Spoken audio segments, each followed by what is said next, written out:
माननीय doctor Fauzia Khan ji.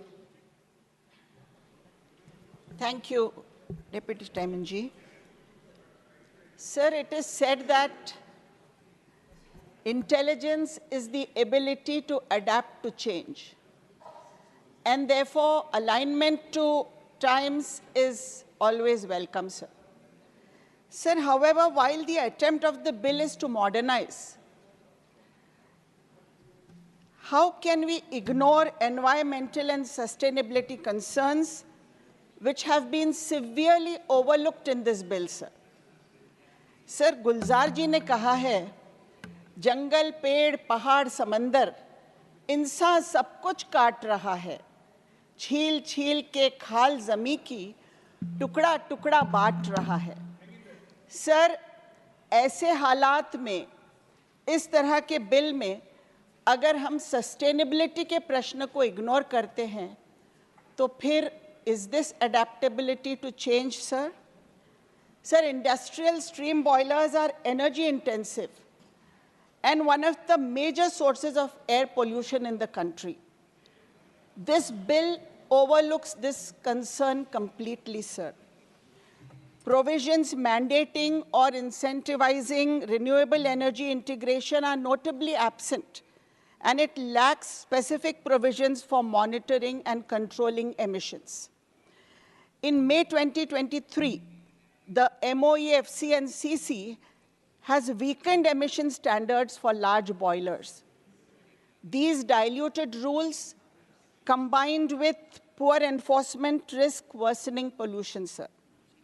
I urge that an environmental compliance expert be considered as a potential member of the Boilers Board being constituted under the Act to ensure alignment of boiler regulations with environmental standards and sustainability practice.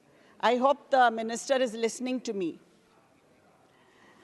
Other critical major issues in the sector are mechanical malfunctioning, like overheating, explosions, leaks, and ruptures.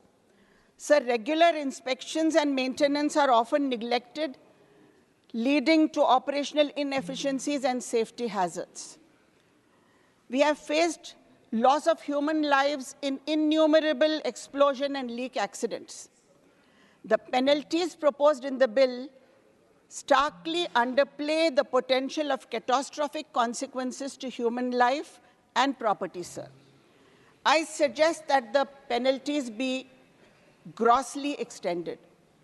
The bill provides no timeline for completing inspections for manufacturing and erection of boilers and approvals of alterations and repair. Sir, on the occasion of the 40th anniversary of the Bhopal gas tragedy, we must have a legislation that gives due diligence to routine inspections and encourages adequate quality checks. And the boilers bill must follow suit, sir. Third-party audits have been mentioned in the bill, sir, and we have given them the authority to certify. My question is, what is the logic behind giving certification authority to private persons? This must please be clarified by the Minister.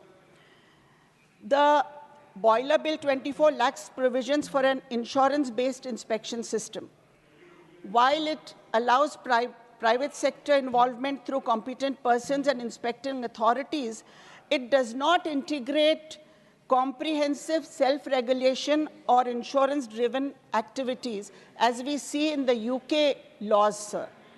Adopting a UK-style framework could enhance safety, reduce bureaucratic delays, and ensure higher compliance standards, I believe, sir. It must be noted that countries like the United Kingdom and South Africa, boiler-specific legislation, sir, has been repealed, with boiler now regulated under comprehensive occupational health and safety laws.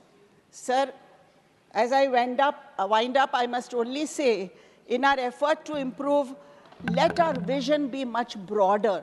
And when we modernize ourselves, let us not forget about the big calamity of environmental hazards over us. Thank you, sir. Thank you. माननीय श्री शंभू शरण पटेल जी।